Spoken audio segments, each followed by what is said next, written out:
The Australian Open recently concluded in Sydney. The top seeds Niua, Murtas Kazhgaleyev, Zhongwan Zhao, David Smerdon and Vasily Papin were joined by contenders Rustam Kuznutdinov, Max Illingworth, James Morris and Bobby Cheng in the race for the title of Australian Open champion. After an excellent start with 6 out of 6, Niua continued his domination of the tournament to win the Australian Open event with a score of 10.5 out of 11. But the score alone doesn't tell the full story. After clearly defeating second seed Murtas Kazhgaleyev in round 5, Niua could have been held to a draw in his round 6 encounter with Max Illingworth. After playing the Catalan opening with the white pieces, Max Illingworth has successfully weakened the black kingside and reached a clearly better position. Max repeats move several times before deciding to play on for the win. Queen g4 check, King f8, Queen f4, King g7, Queen g4 check, King f8. Max now decides to play on for the win with Knight h4, threatening Knight f5 with a winning position. This shows Max's fighting spirit and courage, but perhaps he had a better try with Rook d8 check. Rook takes d8, Queen f4, King g7, and after Rook a6, the position would remain better for him as the white Queen, Rook and Knight are all very active. But returning to the position after Knight h4, Black plays Knight e7 to prevent Knight f5, Queen e4, threatening to play Queen h7, King g7, Rook d6, attacking the knight on e7, but this allows Niua to take over the initiative, so perhaps better was e3, and after Rook takes d1, Rook takes d1, Rook c7, Knight f3, just repositioning that knight from the edge of the board. White is better because of Black's kingside. After the game continuation, Rook d7, play continued, Rook takes d7, Queen g4 check, King f8, Queen takes d7, b4, and now it is Black who's in the driver's seat thanks to his dangerous queenside pawns. The game continued Knight g2, c3, b takes c3, Queen takes c3, Rook b1, Queen c2, Queen d3, Queen takes d3, e takes d3. The game should still be a draw with careful play, but Illingworth continues inaccurately and went on to lose after Knight c6, Knight e3, Rook d8, Rook c1, Knight c2 or Rook b3 were better in this position, Knight e5, d4, Knight d3. If instead Knight f3 check, King g2, Knight takes d4, Rook c4, b3, Rook b4, Black has only a small plus because the white Rook is behind his passed b pawn. So returning to the position after Knight d3, Max played the careless Rook c6, hoping to get behind the passed b pawn, but this allowed Black to prevent him from doing that and prepare the pawn's advance. Max should have tried Rook d1, and then after Rook takes d4, King f1, b3, King e2, b2, Rook b1, and White maintains a blockade of the pawn, or alternatively, Rook b1, Rook takes d4, King f1, and Black has a small plus. But after the move Rook c6 At the expense of his doubled f-pawn, Niua prevents Max from getting his rook behind the passed b-pawn by playing rook b8. After rook takes f6, king g7, rook a6, b3, now the b-pawn is unstoppable. Play continued, knight f5 check, king g8, rook takes h6, and now Niua plays the final careful move, rook b7. Not the hurried pawn advance b2, allowing knight to e7 check, king g7. Note, black cannot play king f8, losing to rook h8 check, king takes e7, rook takes b8, and white wins. So after king g7, knight f5 check, king g8, knight e7 check, and white forces the draw by repetition. But Niua avoided all that with his move rook b7, and after knight e7 check, rook takes e7, white resigns, since after rook b6, b2 is simply winning for black. A sad loss for Max, who would have maintained chances of the Grandmaster norm had he drawn his game with Niua. I later asked Max whether he regretted playing on for the win. Now I wonder, did you have any regrets about the earlier game with Niua where you could have taken the draw or forced the draw? No, I don't think so, because it turns out my gut feeling that he would just sweep the field if I didn't beat him now was quite correct, because he will probably score 10 or 10.5 out of 11. Sure. So it really was a must-win game. Okay. But I didn't have any real regrets outside of the moves I played, which weren't so good. But in terms of how I actually played a board, I felt I gave it everything I could. Sure, you had a good position. Niua went on to beat IM James Morris, had a spirited draw with Grandmaster Kuznetsov, and defeated Grandmaster Kazhgaleyev before playing International Master Moulthun Ly in round 10. In that game, Niua looked to be winning, but then both players ran very short of time. During the time scramble, Moulthun Ly missed a chance to turn the tables and get a winning game against the Chinese Super Grandmaster. Against Moulthun Ly, Niua played an ambitious line of the Ragozin, and here Moulthun Ly with the white pieces cannot continue with b8 promoting because of knight takes b8, rook takes b8, g3, and after h takes g3, h3, and black promotes and wins. So instead, Moulthun Ly tries the daring bishop takes f6.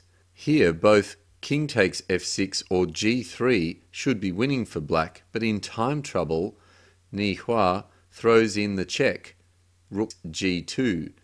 Now, after king f1, black continued rook takes h2, counting on the strength of his two connected passed pawns on the king side to win the game.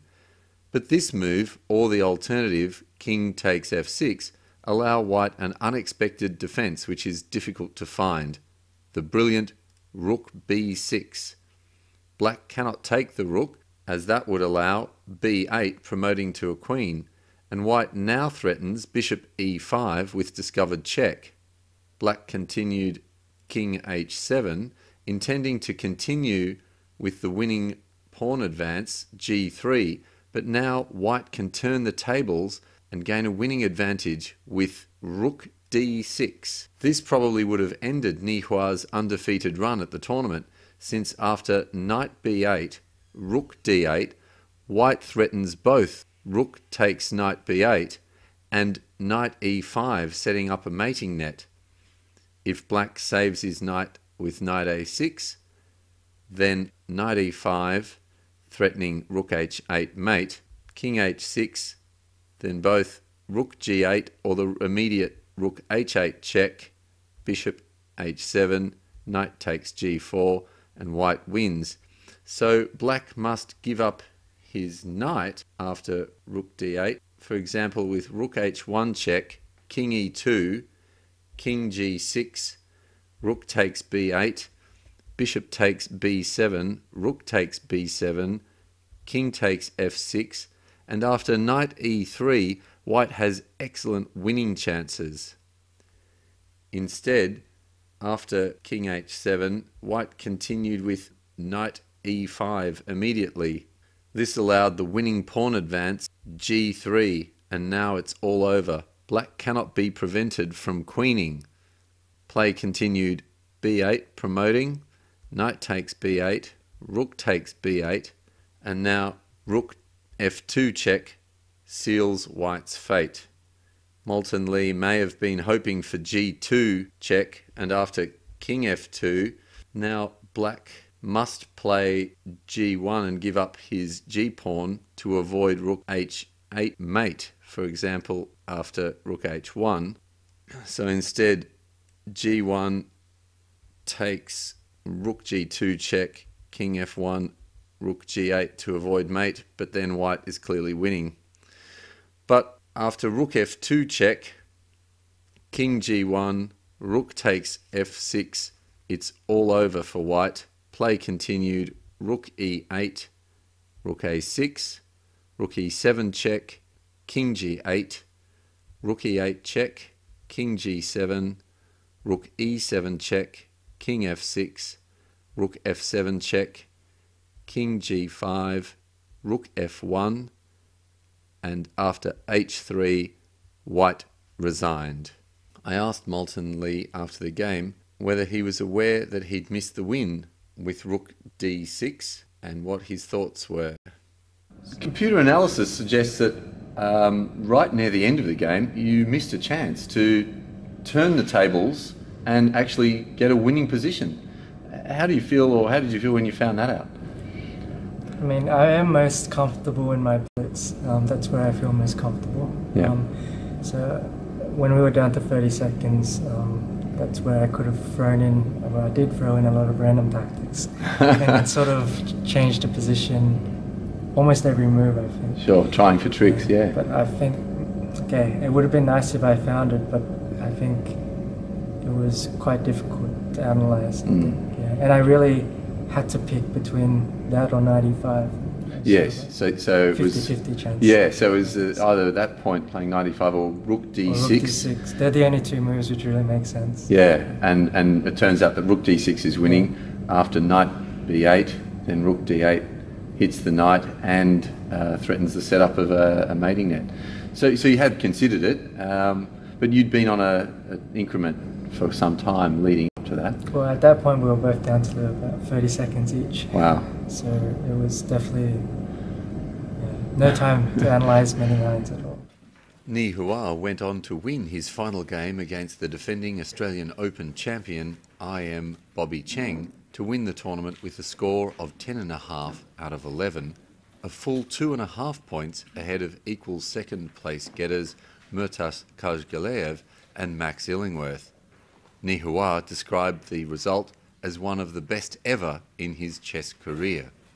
Okay, I'm with Super Grandmaster Niua from China. You've won the tournament with an incredible score, 10.5 out of 11. I think it's one of the biggest margins. Congratulations. Thank you. How do you feel about the tournament? Very happy with the result? Yes, sure. I'm very happy with this result. I think this is the most perfect performance in my chess life in this court. Yes. So I have been very happy here. Wow. Only one draw, which was a quick draw, which you had with Grandmaster Khusnutdinov. Needing a rest, perhaps, or tired, or just happy to make a draw for this? No, actually, in that game I also fight. Yes, okay. Not very quick. Okay. Yes, I always tried to win every game. Okay. Here. Yes. There were two games where your opponents had chances to do better. One was the game with Max Illingworth, where he had a chance to draw by repetition, and another was the game with Moulthun Ly, where he actually missed a chance to turn the tables and change the game. Yes. What did you think about your performance, particularly in those two games? Yeah, first I want to say they are very good player. Yes, and in first game. I play with this Illingworth. Yes. In this game, in the middle game, I was I had bad position. Actually. Yes, yes, it was difficult. And yes, it was very difficult. And somehow I thought very dangerous for me. Yes, and I also offered draw during the game. Yes, and he's a good player, and he won the fight. Yes, and won the continued game. But in the end game, he played not so good. Yes, he made some mistakes. Yes. Yes. I had some lucky in this game game. with him. Yes, and for yesterday's game, the game with Moulthun Ly. Yes. It's also it's normal, I think, because I played good in before, and then in the end, I think both of us was tired. Yes. Because tournaments. And you were both in time trouble against Moulthun Ly. It was very big time trouble. Yes. Usually in this tournament, I never had time trouble. Yes. So in time trouble, sometimes mistake will happen. Yes, of course. Yes. But you went on to win that game, of course, both of those games. I was lucky in these two games. Yes. Very, very good result. Okay, so away from the chess for a minute, have you had the chance to look around Sydney, and will you stay in Australia to visit any other cities? Yeah, this is my first time to Australia. I like Australia very much. Oh, great. I also know now it's a football tournament here. Yes. Yes. The Asian Cup. Yeah. Okay. So you'll go to see some of the Asian Cup maybe I have no time. I like football very much, but maybe I have no time to see. Okay. But I will go to Melbourne. Okay. Yes. Tomorrow. Terrific. So, yeah. If you come down to visit Melbourne, we are running the Australian Women's Masters. We'd love to have you drop into the tournament. Maybe you can be a guest annotator or guest commentator. Yes. And we'll see if we can arrange to take you out to see one of the football matches. That would be great. Yes, maybe. Fantastic. Well, congratulations on the result. Thank you so much for the interview, and I hope you have a wonderful time in Australia. Thank you. Chinese Super Grandmaster Niua. I spoke with equal second place getter Grandmaster Murtas Kazhgaleyev after the tournament about his impressions of the tournament and his visit to Sydney. I'm with Grandmaster Murtas Kazhgaleyev. Congratulations, you won a very long, tough, difficult game against Zhongwan Zhao to finish on 8 points and equal second in the tournament. Yeah, thank you very much, Gary. Yeah, it was a very tough game because I was in must-win situation and I played a very strong grandmaster with black pieces. And yesterday I didn't achieve my very nice position to win. And but I tried to do my best, and in some time pressure, maybe my opponent did some mistakes, and I was better, and then I won. But it was really games that I'm pleased. You actually had a lot of tough games in the tournament. I saw that you were often playing very long games, and some games with time trouble. Other games or other highlights in the tournament for you? Yeah, it was a very interesting fight against Christopher Wallace, but I didn't win this game, but it was really interesting. It was also a very long game, and I think we played quite well. Yes. And I lost against the hero of the tournament, Niua, and he really played better than anyone and much better than me in our game. My congratulations to him. And against Vasily Papin yesterday, it was also interesting game. It was draw, and for the first time in my life I took a bye. Yes. In round 9. Yeah. And I decided to do it in the beginning of the tournament. Yeah, just I take bye round 9. Yeah, and but this worked out for you actually. It gave you a chance to rest and a chance maybe to recover your energy for the final 2 games. Maybe, final game shows that it was right, but if I don't if you didn't win today, it means that I miss one round. And a chance maybe to score a full point. Yeah. But finally, it was good. But, first time in Sydney, I tried to go to the city, and it was fantastic evening. So you enjoyed Sydney very much? I enjoyed Sydney very much. I been in Hyde Park. I visited Sydney Festival. Yeah, I meet some very beautiful people. Yeah, and I really enjoyed the evening when I had the rest. Yeah. So it sounds like it's worked out very well. Yeah, but the problem is that when I play till the end. Yeah, and I spend really a lot of time over the board because for a moment I don't have such opening repertoire to crush my opponent. Like me, huh? Yeah. Great. Well, congratulations. Thank you, Thank Gary. you so Yeah. much, Murtas Kazhgaleyev. We hope to see you in Australia again sometime in the future. Yeah. Max Illingworth, the other player to finish equal second, narrowly missed out on his final Grandmaster norm. I asked him if he has what it takes to become a Grandmaster. You've got 2 Grandmaster norms in hand, and obviously you would have liked to have got the 3rd one here. That hasn't happened. Do you think you've got what it takes to become Australia's next Grandmaster? I feel like I'm sort of very close to the title. I don't need that many more rating points. In this tournament, I sort of basically was half a point off a norm. Yeah. So I think it really is a matter of time. Okay. In terms of how long, well, we'll see. So, the final leading scores in the 2015 Australian Open were Grandmaster Niua on 10.5 points, 2.5 points clear of equal second place getters, Grandmaster Murtas Kazhgaleyev from Kazakhstan and International Master Max Illingworth, and ahead of Grandmasters Zhongwan Zhao, David Smerdon, Vasily Papin, Rustam Kuznutinov, and Moulthun Ly, Bobby Cheng, Julia Rizhanova, and James Morris. Next week I'll present highlights from the Australian Women's Masters tournament being played in Melbourne. I hope you enjoyed the video. Thanks for watching.